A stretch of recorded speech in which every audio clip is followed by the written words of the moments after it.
Video کو like کر کے آگے شیئر ضرور کر دینا۔ مدبرین اپنے خطابات میں کہتے ہیں کہ لوگ مسلمانوں کو کاٹ رہے ہیں، پیٹ رہے ہیں، مسلمان مر رہے ہیں، مسلمانوں کے گھر جلائے جا رہے ہیں، مسلمانوں کی کوئی حیثیت نہیں رہ گئی، بکریوں سے بھی کم مسلمانوں کی حیثیت۔ کسی کی بکری کوئی چرا کر کے کاٹ لے، اگر وہ مقدمہ کرنے کے لیے جائے تو کیس ہو جاتا ہے، لیکن لوگ مسلمانوں کو ہزاروں کی تعداد میں قتل کرتے ہیں، لیکن ان پر کوئی پوچھنے والا بھی نہیں، وہ شان سے گھوم رہے۔ تو مسلمان اتنا ہلکا کیسے ہو گیا؟ تو ہلکا ہم کیوں ہوئے، اس کی وجہ آپ کو بتا رہا ہوں، بہت دھیان سے سننے کی بات ہے، اللہ کرے کسی کے دل میں بات اترے۔ ایک دیہاتی ایک شہر میں گیا تو اتفاق سے وہاں پر کھیل چل رہا تھا، کچھ لوگ کھیل کھیل رہے تھے، پلے گراؤنڈ تھا، کھیل کا میدان تھا، اور جو کھیل کھیلا جا رہا تھا وہ فٹ بال تھا۔ فٹ بال سمجھتے ہیں؟ فٹ بال ایک گیم ہے کہ پیر سے اس کو مارا جاتا ہے، اور ٹیم کا ہر بندہ اس کو پیر سے مارتا ہے، ادھر سے ادھر سے ادھر سے ادھر سے، سب اس کو پیر۔ گیند تھا بڑا خوبصورت، اور سب لوگ اس کو پیر سے مار رہے تھے۔ دیہاتی تھا، اس نے کبھی فٹ بال کا گیم نہیں دیکھا تھا، وہ حیران ہو کر ہاتھ باندھ کر کے دیکھتا رہا، یا اللہ اس گیند نے کیا قصور کیا کہ سب اس کو پیر مار دیں، اس گیند کو سب لات مار رہے ہیں، اس کا قصور کیا ہے؟ کتنا خوبصورت ہے یہ، کتنا حسین ہے یہ، کتنا قیمتی ہے یہ، اور قیمتی اتنا ہے کہ جب وہ لات مارتے مارتے گراؤنڈ کے باہر چلا جاتا ہے تو کھلاڑی لوگ اس کو بھاگ کر کے پکڑ کر کے میدان کے اندر پھر لاتے ہیں، یعنی اگر وہ گیند نہ ہو تو کھیل ہی ختم ہو جائے۔ گیند چاہیے نا، کھیل کے لیے گیند چاہیے، اور وہ گیند قیمتی ہے، خوبصورت ہے، حسین و جمیل ہے۔ دیہاتی حیران رہا کیا ہے؟ آخرکار اس کے تجسس اور اس کے چہرے پر تعجب کے اثرات کو ایک کسی دانشور نے دیکھا، تو اس کو دیکھ کر کے اس کے کندھے پہ ہاتھ رکھ کے کہا، بیٹے کیوں پریشان ہے تو؟ تیری پریشانی کی وجہ کیا ہے؟ تو اس نوجوان نے کہا، بابا یہ گیند کا قصور کیا ہے، اس کو سب پیر کیوں مارتے ہیں؟ تو کہا جاتا ہے کہ جب بھی کسی سے بات کرو تو اس کی عقل کے مطابق بات کرو، یعنی جب بھی کسی سے گفتگو کرو تو اس کی عقل کے مطابق کرو، یعنی کہ کے جی کے بچے کے سامنے پی ایچ ڈی کا سبق مت پڑھایا کرو۔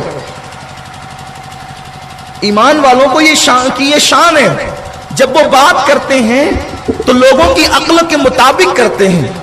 کلم الناس علی قدر عقولہ، کہ لوگوں سے بات ان کی عقل کے مطابق ہونی چاہیے۔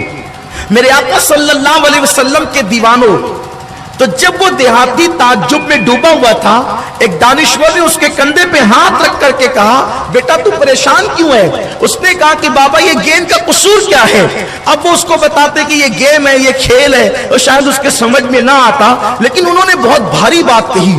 انہوں نے فرمایا، بیٹا یہ جو تو پوچھ رہا ہے کہ گیند اتنا خوبصورت ہے، اتنا حسین ہے، اتنا قیمتی ہے، پھر بھی لوگ اس کو پیر کیوں مارتے ہیں، اس کا قصور کیا ہے؟ تو سن، اس کا قصور یہ ہے کہ یہ اوپر سے تو بڑا خوبصورت ہے، لیکن اندر سے یہ خالی ہے۔ اگر یہ اندر سے خالی نہ ہوتا تو لوگ اس کو پیر نہ مارتے۔ اللہ اکبر! آپ نے کبھی کسی اینٹ کو پیر مارتے دیکھا ہے؟ کبھی کسی پتھر کو پیر مارتے دیکھا ہے؟ پتھر خوبصورت نہیں ہوتا، اینٹیں خوبصورت نہیں ہوتی، لیکن اس کو پیر مارنے سے اینٹ کا کچھ نہیں بگڑتا، پتھر کا کچھ نہیں بگڑتا، بلکہ پیر مارنے والے کا پیر زخمی ہو جاتا ہے۔ لیکن فٹ بال کو مارنے والا مارتا ہے، اور مار مار کر اس پر اس کو میڈل بھی ملتا ہے، اس پر اس کو کپ بھی ملتا ہے، اس پر اس کو انعام بھی ملتا ہے۔ تو آخر وہ ہے تو خوبصورت، لیکن اس کا قصور کیا ہے؟ اس کا قصور یہ ہے کہ وہ اوپر سے خوبصورت ہے اور اندر سے خالی ہے۔ وہ اللہ اکبر! بلا تمثیل یہ ہے کہ مسلمانوں، تمہیں کاٹا نہ جاتا، تمہیں جلایا نہ جاتا، تمہیں تباہ نہ کیا جاتا، تمہیں برباد نہ کیا جاتا، تمہاری بستیوں کو آگ نہ لگائی جاتی، تمہاری بیٹیوں کی آبرو سے کھیل نہ کھیلا جاتا، تمہارے خون سے ہولی نہ کھیلی جاتی، تمہارا مذاق نہ اڑایا جاتا، تمہاری عظمتوں سے کھلواڑ نہ کیا جاتا۔ بات اتنی ہے، اگر تم لوگوں کے پیروں میں آ گئے ہو تو وجہ یہ ہے کہ تم اوپر سے تو بہت خوبصورت ہے لیکن اندر سے خالی ہو، اس لیے کہ میرے نبی نے فرمایا اب تقویٰ ہاں ہونا، تقویٰ یہاں ہے۔ اگر تمہارے دل اللہ کی خشیت سے اور دین سے اندر بھر جاتے تو کسی کی ماں نے دودھ نہیں پلایا کہ مسلمان کو ترچھی نظر سے دیکھ سکے۔ تمہارے اوپر دین ہے، تمہارے اوپر دین ہے، تمہارے اندر دین نہیں ہے۔ الا ماشاءاللہ تمہارے اندر دین نہیں ہے، تمہارے اندر دین کی تعلیمات نہیں ہے۔ اصل دین کی تعلیمات تو یہ ہے، بتاؤ ہم دین پر کتنا عمل کر رہے ہیں؟ 2 رکعت جمعہ کی نماز پڑھنے والا مسلمان کیا کامل مسلمان ہو سکتا ہے؟ چوری کرنے والا انسان کیا کامل مسلمان ہو سکتا ہے؟ کسی کی بیٹی پہ بدنظری کرنے والا مسلمان کیا کامل مسلمان ہو سکتا ہے؟ ارے مسلمان تو وہ تھے جو 7 سمندر پار سے ہندوستان صرف اسی لیے آئے تھے کہ ایک عورت کی انہوں نے عزت بچانی تھی۔ مسلمان ہندوستان میں ایک عورت کی عزت بچانے آئے تھے، مسلمان ہندوستان میں حکومت کرنے نہیں آئے تھے۔ ان کو پتا چلا کہ ایک ایسا بھی راجہ رہتا ہندوستان میں جس نے اپنی بہن سے شادی کی ہے، تو انہوں نے کہا تھا اس کو اپنی بہن کی عزت کی پرواہ نہیں، آدم کے رشتے سے تو وہ ہماری بہن ہے، ہم جا کر اس کی عزت بچائیں گے۔